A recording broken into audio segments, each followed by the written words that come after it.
name is Rockee Armendariz. I am a mixed media artist. Right now, I'm doing paper sculpture. Well, I'm living in Riverside right now, and I'm from Montebello. I knew I always liked to draw. My older sister was very, very good at drawing, but I wanted to be one. I think that in my head at that time, I was a little kid, artist meant like, you work for Disney. You'd work in animation.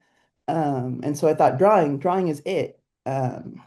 I went through high school. I actually didn't go to college for drawing. My parents were not into artists. The act of art itself, like to them, I think I'm still crafting, you know?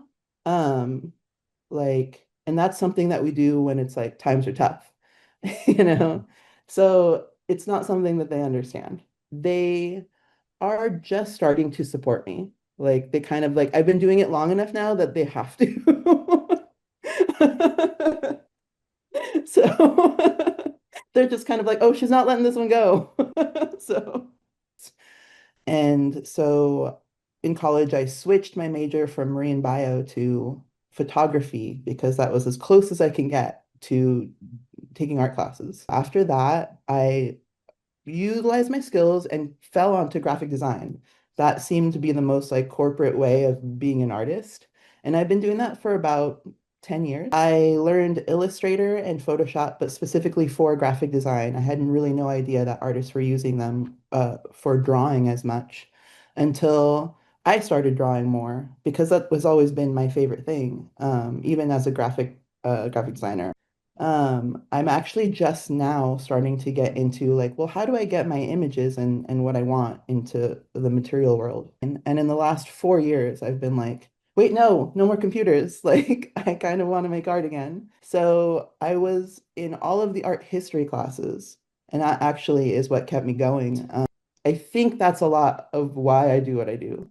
I have a lot of like just paper sculpture from Mexico. I love masks from Japan, paper toys, that's the stuff I collect. Realizing this is what I like. I like to make these kind of paper mache. I like the bright colors. I needed to know the history of it. So then I started looking into what retablos were. They're religious. It's uniquely Mexican for them to take the imagery in those little boxes, and what they turned into were stories like, oh, I got so drunk, I fell down, and then I decided to quit drinking.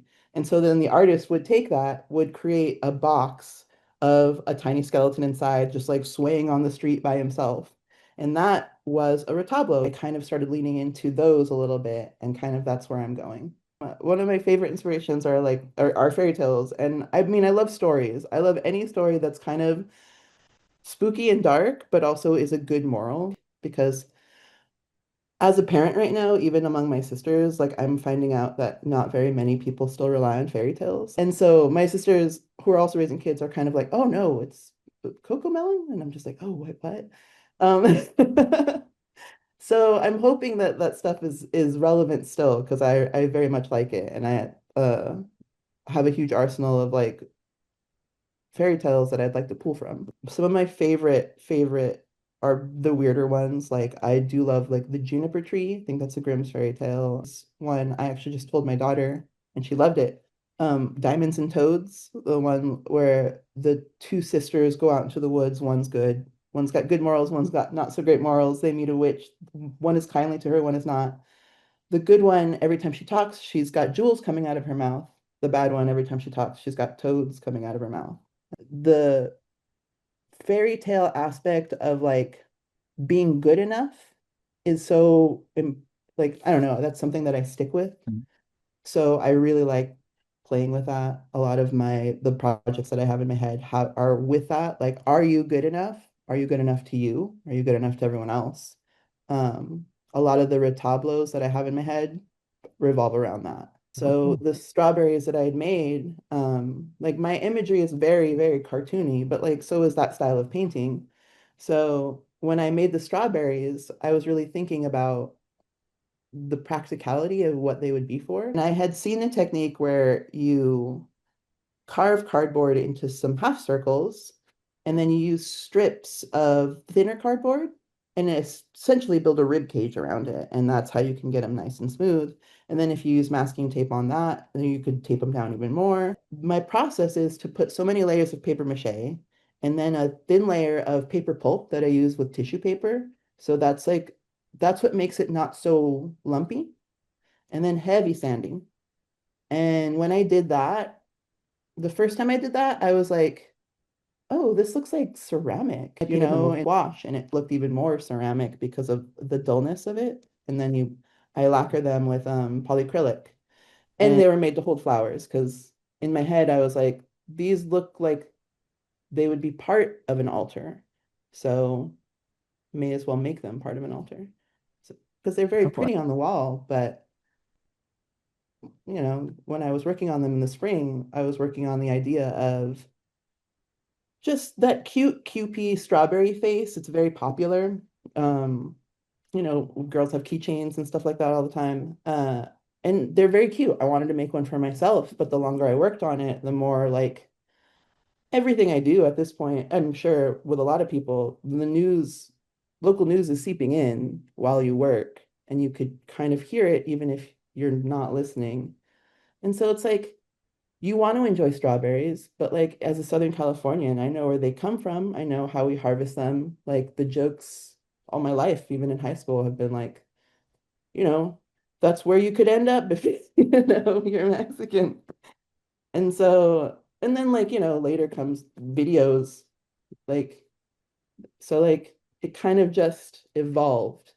One of my favorite things is bats. Like I love drawing bats because they're so goofy looking animals.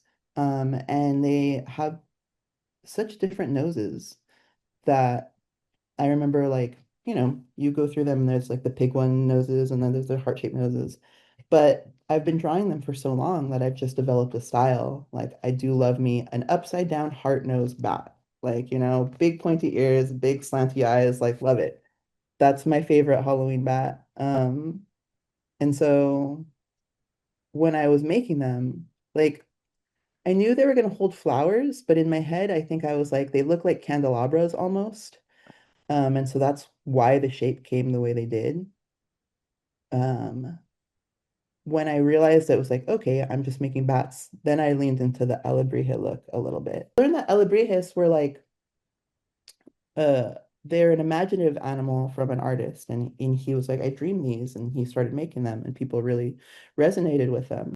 And so once I was done with those, I kind of was like, oh, animal animals for your altar, like I had not thought of that before. And that made me actually like really excited because I do think that I'll probably do some of those as well. Um, I'd never thought of people as animals, but when I finished the bats, like I've had a lot of family members pass away in the last 2 years. And I think that's probably why I started thinking about this type of art as well. But the wow, the bat is specifically for a cousin that passed away.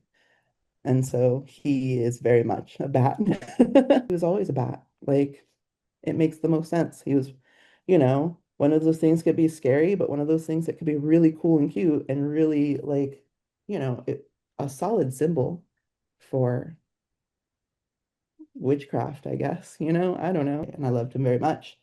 He maybe to a lot of people wasn't the best person, but maybe to a lot of people was. There's a lot of good, in that.